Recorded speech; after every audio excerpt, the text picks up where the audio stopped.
അപ്പോൾ മറ്റൊരു ദയനീയമായ വാർത്ത ഈ രാത്രിയിൽ പ്രേക്ഷകരുമായി പങ്കുവെക്കുകയാണ്.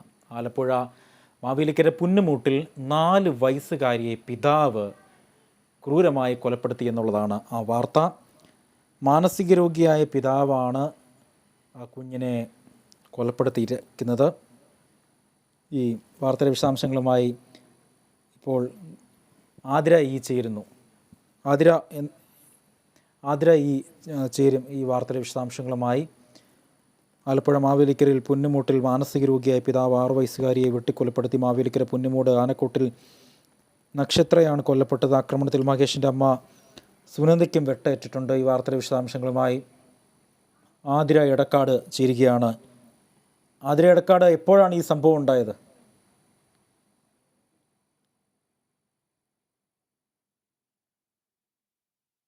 ആതിര എടക്കാടിലേക്ക് വരാം. ആലപ്പുഴ മാവേലിക്കര പുന്നുമൂട്ടിലാണ് അതിദാരുണമായ ഈ സംഭവം നടന്നിരിക്കുന്നത്. 4 വയസ്സുള്ള മകളെയാണ് സ്വന്തം പിതാവ് വെട്ടിക്കൊലപ്പെടുത്തിയിരിക്കുന്നത്. മാനസിക അസ്വാസ്ഥ്യമുള്ള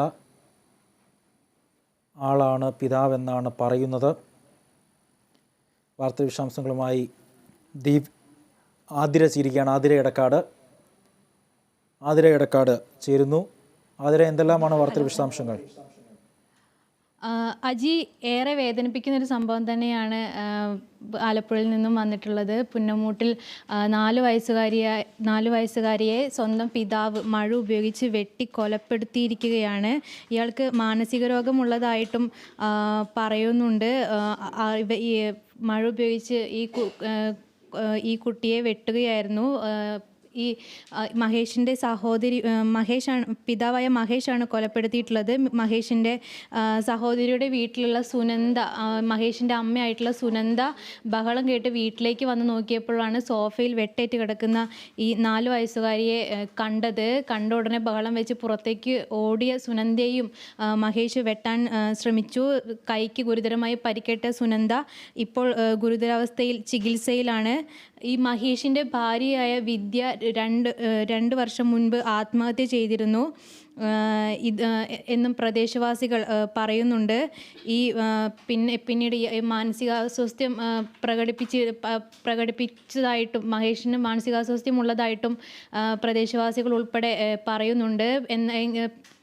വിദ്യ മരിച്ചതിനെ തുടർന്ന് പുനർവിവാഹം ചെയ്യാൻ വരെ മഹേഷ് ശ്രമിച്ചിട്ടുണ്ടായിരുന്നു. ഒരു വനിതാ കോൺസ്റ്റബിളുമായിട്ട് മഹേഷിൻ്റെ വിവാഹം ഉറപ്പിക്കുന്ന ഒരു സാഹചര്യവും ഉണ്ടായിരുന്നു. എന്നാൽ പിന്നീട് ഇയാളുടെ ഈ സ്വഭാവ ദൂഷ്യം അതുപോലെ തന്നെ മാനസിക പ്രശ്നങ്ങളും ഒക്കെ കണക്കിലെടുത്ത് ഈ വീട്ടുകാർ ഈ വിവാഹത്തിൽ നിന്നും പിന്മാറുന്ന ഒരു സാഹചര്യം കൂടി ഉണ്ടായിരുന്നു. എന്തു തന്നെയായാലും ഈ ബഹളം കേട്ട്, സുനന്ദയുടെ ബഹളം കേട്ട് നാട്ടുകാരും അയൽവാസികളും ഒക്കെ എത്തി. പിന്നീട് അവർക്കൊന്നും നിയന്ത്രിക്കാൻ കഴിഞ്ഞില്ല. പിന്നീട് പോലീസ് എത്തിയാണ് ഇയാളെ പിടിച്ച് കീഴടക്കി കസ്റ്റഡിയിലെടുത്തിരിക്കുന്നത്.